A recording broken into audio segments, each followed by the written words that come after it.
உங்கள் வாழ்க்கையில் இப்படி ஒரு விஷயம் நடக்க வாய்ப்பே இல்லை, இதெல்லாம் எனக்கு கிடைக்கவே கிடைக்காது, எந்த முயற்சி செஞ்சாலும் இது சான்ஸே இல்லைன்னு ஒரு விஷயம் உங்கள் லைஃப்பில் இருந்துச்சுன்னு வச்சுக்கோங்களேன். அதை உங்கள் வாழ்க்கைக்குள்ளே எளிமையாக கொண்டு வரதுக்கு உண்டான ஒரு பயிற்சி தான் இந்த 55x5 ப்ராசஸ். அப்போது இவ்வளோ பவர்ஃபுல்லான பயிற்சியை யார் பண்ணால் நடக்குமானா 100% நடக்கும். ஸோ அந்த பயிற்சியை பற்றின பேசிக் ஐடியா, அதுக்கு பின்னாடி இருக்கிற ஒரு சின்ன சயின்ஸ் என்னன்றதான் இந்த வீடியோவில் பார்க்க போகிறோம். இது வெறும் பார்ட் 1 வீடியோ தான். பார்ட் 2ல் இந்த 55x5 ப்ராசஸை வந்து லைவாக உங்களுக்கு வந்து எப்படி அதை எழுதலாம், என்னென்ன ஸ்டேட்மெண்ட்ஸ் யூஸ் பண்ணலாம், எப்படியெல்லாம் எழுதுனா நம்மளுடைய தேவைகளை நம்ம கான்ஷியஸ் புரிஞ்சுக்கிட்டு அதை கொண்டு வரதுக்கான வாய்ப்புகளை ஏற்படுத்துன்றதான் பார்ட் 2ல் பார்ப்போம். ஸோ இப்போது பார்ட் 1ல் அந்த ஒரு பவர்ஃபுல்லான ப்ராசஸ்க்கு உண்டான காரணம் என்னன்றதை டிஸ்கஸ் பண்ணுவோம். நம்ம சேனல் இப்போ தான் ஃபஸ்ட் டைம் பார்க்குறீங்கன்னா ஒரு 5 to 6 இயர்ஸாக நம்ம சேனலில் ஈர்ப்பு விதியை பற்றி நிறையா விஷயங்கள் பேசியிருக்கோம். ப்ராக்டிக்கலாக இது எப்படி லைஃப்பில் அப்ளை பண்ணுறது, இதுக்கான ஸ்ட்ரக்சர் ப்ராக்டிசஸ்னு நிறைய விஷயங்கள் டிஸ்கஸ் பண்ணியிருக்கோம். செக் பண்ணிட்டு வாங்க.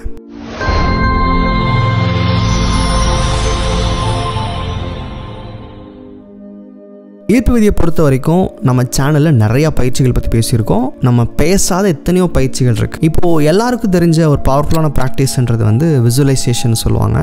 நம்ம தேவைகளை நம்ம கான்ஷியஸ்க்கு காட்சிப்படுத்துறது. இது எப்போ நடக்கும் அப்படின்னா, நம்ம ஒரு தேவையை எமோஷ்னலாக கனெக்ட் பண்ணிக்க முடியும் போது, எனக்கு ஒரு கார் வாங்க உண்மையிலே ஆசை இருந்தால் தான் நான் விசுவலைஸ் பண்ண முடியும். ஒருவேளை எனக்குள்ளே பயம் இருக்குது, அது எப்படிங்க எனக்கு கிடைக்கும், அது எப்படிங்க எனக்குள்ள நடக்கிறதுக்கு வாய்ப்பு இருக்குது, எனக்குள்ள அவ்வளோ பணம் இருக்குது அப்படின்னு யோசிச்சுட்டே விசுவலைஸ் பண்ணனா அது என்னதான் பவர்ஃபுல் ப்ராசஸ் நம்ம புரிஞ்சு வச்சுருந்தா கூட நமக்கு நடக்காது. ஸோ அப்போது விசுவலைசேஷன் டெஃபினெட்லி வந்து இந்த ஒரு எண்ணங்களை வாழ்க்கையாகிற பயிற்சியில் ரொம்ப முக்கியமானது ஒன்று. ஆனால் இப்போ நான் சொல்கிற இந்த பயிற்சி வந்து அதை விட மோர் பவர்ஃபுல். ஏன்னா நமக்குள்ளே இல்லாத விதைகளையும் இந்த பயிற்சியின் மூலமாக உள்ளே கொண்டு வந்து முளைக்க வைக்க முடியும். ஸோ 55x5 அப்படின்ற ப்ராசஸ் பற்றி இதுக்கு முன்னாடி நம்ம சேனலில் ரொம்ப டீட்டெயில்டு சீரியஸ்லாம் பண்ணியிருக்கேன். அதை பற்றின ஒரு பிளேலிஸ்ட் லிங்க் கூட நான் கீழே உங்களுக்கு டிஸ்கிரிப்ஷனில் ஷேர் பண்ணுறேன், செக் பண்ணுங்கள். ஸோ 55x5 அப்படின்றது இது எப்படின்னா சொல்லலாம், 555 சொல்லுவாங்க, 5 to 55 வாங்க. ஸோ எப்படின்னா சொல்லலாம், இந்த ப்ராசஸ் அப்படின்றது ஒரு கைண்ட் ஆஃப் ரெப்பிட்டேஷன் பயிற்சின்னு சொல்லுவோம். அதாவது நம்ம கான்ஷியஸ்க்கு ஒரு விஷயம் திரும்ப திரும்ப சொல்லிக் கொடுக்குறது. ரெப்பிட்டேஷன்னா என்ன அப்படின்னா,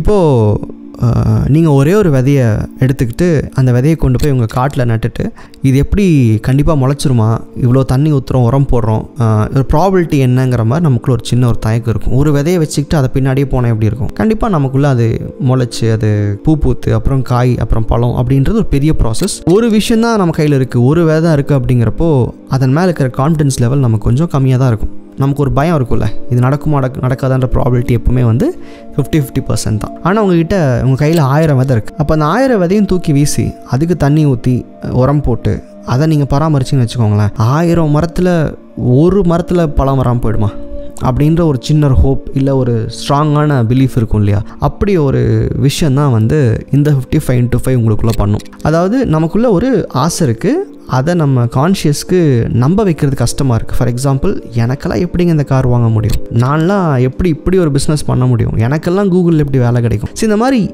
ஒரு ஹெசிடேஷனோட சில கோல் இருக்கும், அதை நம்ம கடந்து போயிடுவோம். இது நமக்கு வேணாங்க, நமக்கு எது முடியுமோ அதை பார்க்கலாம். அப்படிப்பட்ட இலக்கை கூட ஒரு விதையாக உள்ள தூவி உங்கள் லைஃப்குள்ளே கொண்டு வரதுக்கு உண்டான பாசிபிலிட்டியை வந்து இந்த ரெப்பிட்டேஷன் பயிற்சினால் பண்ண முடியும். இந்த 55x5க்கான காரணமெல்லாம் நம்ம வந்து பழைய வீடியோஸில் பேசியிருப்போம், நீங்கள் செக் பண்ணுங்கள். பட் இந்த ரெப்பிட்டேஷன் ஏன் வந்து அவ்வளோ ஸ்ட்ராங்காக இருக்குது அப்படின்னா, நீங்கள் உங்கள் கான்ஷியஸ்குள்ளே இந்த ப்ராக்டிஸ் பண்ணும்போது திரும்ப திரும்ப ஒரு விஷயத்தை நீங்கள் அடைஞ்சிட்டதாகவும் கிடைச்சிட்டதாகவும் எழுதிட்டே இருப்பீங்க. இது வந்து ஒரு எமோஷனல் பயிற்சி கிடையாது. இது நீங்கள் ஜஸ்ட் எழுதி அந்த விதையை உள்ளே போட்டால் போதும். அது வருமா வராதா, கிடைக்குமா கிடைக்காதா, அதெல்லாம் உங்களுக்கு தேவையில்லை. கான்ஷியஸ்க்கு உங்கள் தேவையை நடந்துட்டதா கிடைச்சிட்டதாவோ இல்லை அதில் நடக்கிற ஒரு சந்தோஷமான நிகழ்வையோ ஒரு ஸ்டேட்மெண்ட்டாக உருவாக்கி தினமும் இவ்வளோ தடவை அந்த ப்ராக்டிஸ் இருக்கு, பேசிக் இன்ஸ்ட்ரக்ஷன் கடைசியாக கொடுக்குறேன், இவ்வளோ தடவை நீங்கள் எழுதும்போது இல்லாத ஒரு விஷயத்தை, அந்த காட்டில் அந்த செடி முளைக்க வாய்ப்பே இல்லைன்ற ஒரு விஷயத்த கூட ஏதோ ஒரு வகையில் உள்ளே கொண்டு வரதுக்கான வாய்ப்புகளை கான்ஷியஸ் உருவாக்கும். ஒரு சிந்தனையை தொடர்ந்து விதைச்சிக்கிட்டே இருந்தோம் அப்படின்னா அந்த சிந்தனைக்கு சம்மந்தப்பட்ட வாய்ப்புகள், அதுக்கு சம்மந்தப்பட்ட நபர்கள் இல்லை அதுக்கு சம்மந்தப்பட்ட ஒரு தைரியமோ தேவையோ கூட உங்கள் கான்ஷியஸ் கொஞ்சம் கொஞ்சமாக உங்களுக்கு உருவாக்க ஆரம்பிக்கும். அப்போது விசுவலைசேஷன் அப்படின்றது கூட நம்ம நம்பிக்கைக்கு உள்ள இருக்கிற ஒரு சந்தோஷமான விஷயம் விஷயத்தை புரிஞ்சுக்கிட்டு மேனிஃபெஸ்ட் பண்ணுது. ஆனால் 55 அப்படின்றது நம்ம நம்பிக்கைக்குள்ளே அடங்காத சில விஷயங்களை கூட உள்ளே கொண்டு வந்து அதை நம்ம கான்ஷியஸ்னால மேனிஃபெஸ்ட் பண்ண முடியும். ஸோ இது வந்து சம்டைம்ஸ் என்னோட பயிற்சிகளை பார்த்தீங்கன்னா ஒரு ஃபில்லராக தான் யூஸ் பண்ணுவேன். முக்கியமாக லைஃப் டிரான்ஸ்ஃபர்மேஷன் கோர்ஸ் நிறைய பேர் எடுத்திருப்பீங்க, தெரிஞ்சிருக்கும்.